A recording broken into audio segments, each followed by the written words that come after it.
Buenos días, hermanos, que el Señor les continúe bendiciendo.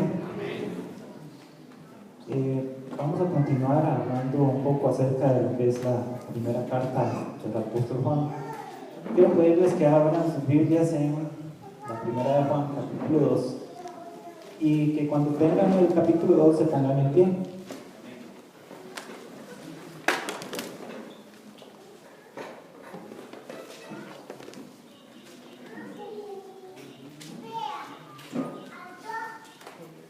Primera de Juan 2, y vamos a leer los versículos del 11 al 17 de manera antifonal.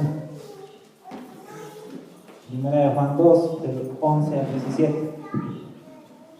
Dice: pero el que aborrece a su hermano está en tinieblas, y anda en tinieblas, y no sabe a dónde va, porque las tinieblas le han cegado los ojos.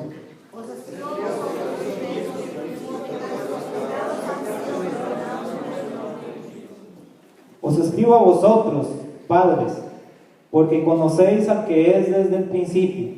Os escribo a vosotros, jóvenes, porque habéis vencido al maligno.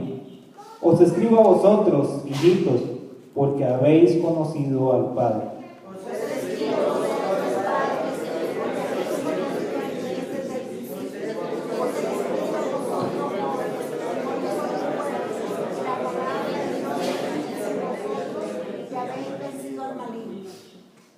No améis al mundo, ni las cosas que están en el mundo.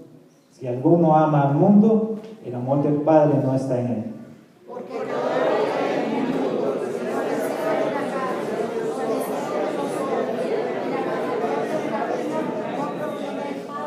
el mundo, y el mundo pasa, y sus deseos, pero el que hace la voluntad de Dios permanece para siempre. Oremos. Padre, queremos darle las gracias en este momento porque usted nos da la oportunidad de congregarnos una vez más. Agradecemos porque tenemos la libertad de hacerlo. Agradecemos porque tenemos una iglesia local donde reunirnos. Agradecemos porque tenemos los medios para venir hasta este lugar, porque usted nos ha dado también la salud que hace que podamos venir hasta acá. Agradecemos, Señor, porque podemos estudiar su palabra sin impedimento. Queremos pedir que el Espíritu Santo que usted ha puesto en nuestros corazones nos capacite, que abra los ojos de nuestro entendimiento para que podamos recibir claramente el mensaje que usted tiene para nosotros. Queremos pedir que haya satisfacción a la necesidad espiritual de cada uno de nosotros, que haya edificación para su cuerpo, y le damos gracias en nombre de Jesucristo. Amén. Pueden sentarse.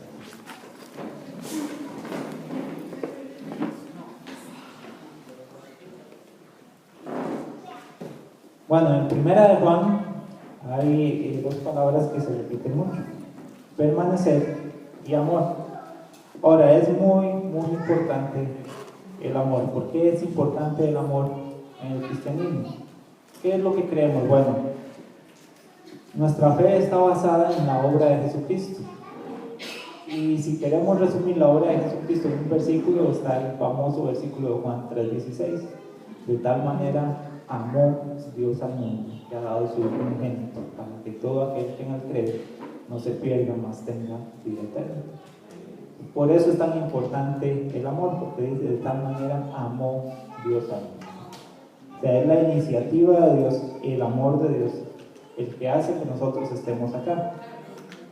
Ahora, la Biblia también dice que si nosotros amamos a Dios es porque Él nos amó primero. Por eso es tan importante el amor. Empecemos en versículo 11, primera de Juan 2:11, y dice: pero el que aborrece a su hermano está en tinieblas. Ok, la primera palabra nos dice pero, okay, entonces significa que antes de esto venía diciendo algo importante. Esa palabra pero nos está relacionando lo que va a decir con lo que dijo anteriormente. Por eso quiero que retrocedamos un par de versículos para que tengamos más claro lo que vamos a hablar. Versículo 9 dice: el que dice que está en la luz y aborrece a su hermano está todavía en tinieblas. El que ama a su hermano permanece en la luz, y en él no hay tropiezo. ¿Por qué es tan importante el amor? Ya dijimos, porque el amor es la iniciativa que Dios tuvo para con la humanidad. De tal manera amó Dios al mundo. Y es tan importante que el mismo Señor Jesucristo le dijo a sus discípulos: en esto conocerán todos que son mis discípulos, si tienen amor los unos con los otros.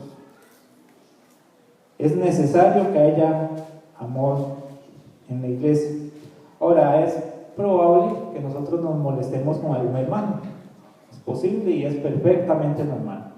Es probable que yo aborrezca la conducta de algún hermano, alguna actitud, alguna costumbre, pero yo no puedo aborrecer a la persona de mi hermano. ¿Por qué lo voy a aborrecer yo si Cristo pagó por él? Si Cristo lo amó y derramó toda su sangre, ¿quién soy yo para aborrecer a alguien? Ahora, versículo 9, vean lo que dice: el que dice que está en la luz y aborrece a su hermano, está todavía en tinieblas. Ahora, me llamó la atención esta palabra todavía. Dice, está todavía en tinieblas. Tenemos que ser honestos y reconocer que todos nosotros en nuestro pasado estuvimos en tinieblas. Ninguno de nosotros nació siendo creyente, eso es imposible. Todos nosotros en algún momento tuvimos que tomar una decisión, aceptar la oferta de salvación que Dios hizo a través de su Hijo Jesucristo. Primera de Pedro 2:9.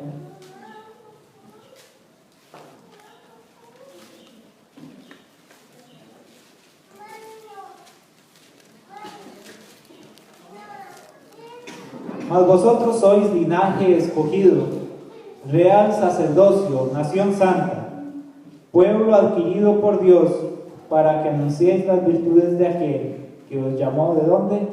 De las tinieblas a su luz admirable. La Cristo nos sacó de las tinieblas y nos trasladó a su luz admirable. Pero la Biblia nos dice en Juan que el que aborrece a su hermano no ha salido de esas tinieblas, todavía está en tinieblas, no ha sido trasladado a la luz admirable de Cristo. Versículo 10: el que ama a su hermano permanece en la luz y en él no hay tropiezo. Entonces realmente el amor es una evidencia de que hemos nacido de nuevo, de que hemos sido trasladados de las tinieblas a la luz admirable de Cristo. Si alguno aborrece a su hermano, es probable y sería bueno que se examine, porque hay peligro de que no haya nacido de nuevo. Ok, versículos 11 al 14. Y aquí vamos a ver 4 tipos de personas que podríamos encontrar en las iglesias. Versículos 11 al 14 dice: pero el que aborrece a su hermano está en tinieblas y anda en tinieblas y no sabe a dónde va, porque las tinieblas le han cegado los ojos. Os escribo a vosotros, hijitos, porque vuestros pecados os han sido perdonados por su nombre. Os escribo a vosotros, padres, porque conocéis al que es desde el principio. Os escribo a vosotros, jóvenes, porque habéis vencido al maligno. Os escribo a vosotros, hijitos, porque habéis conocido al Padre. Os escribo a vosotros, padres, porque habéis conocido al que es desde el principio. Os he escrito a vosotros, jóvenes, porque sois fuertes, y la palabra de Dios permanece en vosotros, y habéis vencido al maligno. Ahora, dijimos que quien aborrece a su hermano es probable que no haya nacido de nuevo. Y dijimos que vamos a ver 4 tipos de personas que podemos encontrar en las iglesias, y el primero está descrito en el versículo 11: pero el que aborrece a su hermano. Recordemos que el cristianismo no es una religión, no es tampoco un estilo de vida como lo han pintado muchos. El cristianismo es una relación con Jesucristo, es creer en Jesucristo. El cristianismo es Cristo mismo, es haber depositado mi confianza en Él. De manera que en muchas iglesias tenemos personas que están asistiendo domingo a domingo únicamente como una costumbre o una religión, pero nunca han tomado una decisión por Jesucristo. En muchas iglesias, incluso de sana doctrina, tenemos personas que no han entendido el Evangelio. Tenemos personas incluso que aborrecen a quienes dicen que son sus hermanos, personas que están en tinieblas, personas que escuchan la palabra de Dios pero no han logrado entender porque no tienen el Espíritu Santo. Es el primer tipo de persona que tenemos ahí. Ahora, ¿qué significa realmente aborrecer? La palabra que se traduce por aborrecer acá significa tener sentimientos maliciosos e injustificados hacia otros. Ahora, no estamos hablando siquiera de que yo estoy denunciando que alguien está haciendo algo mal. Dice que son sentimientos injustificados. Es algo completamente incorrecto, algo que va contra la palabra de Dios. Dice, pero el que aborrece a su hermano está en tinieblas, y anda en tinieblas, y no sabe a dónde va, porque las tinieblas le han cegado los ojos. Me gustó mucho el versículo que citó Ricardo en la escuela dominical, si no me equivoco fue Proverbios 4:19, donde hablaba que el impío no sabe a dónde va, está a oscuras completamente. Y recordaba también que la Biblia nos dice que la senda del justo es como la luz de la aurora, que va de momento en momento. Es decir, para los justos la luz más bien tiene que ir aumentando, tiene que ir madurando el creyente. Ahora, dice, no sabe dónde va porque las tinieblas le han cegado los ojos. Esto es evidencia de que no es un verdadero creyente. ¿Por qué? Porque si dice que las tinieblas le han cegado los ojos, está hablando de que es una persona incapaz de entender asuntos espirituales. Una persona que no tiene el Espíritu Santo para que lo guíe. Una persona que no tiene el Espíritu Santo que le enseñe. Este es el primer tipo de personas que podemos encontrar en la iglesia. Sigamos, versículo 12. Dice, os he escrito a vosotros, hijitos. Esta es la segunda clase de personas que podemos encontrar en las iglesias. Y vamos a ver la descripción que hace de ellos. Dice que sus pecados han sido perdonados por el nombre de Cristo. Versículo 12, os escribo a vosotros, hijitos,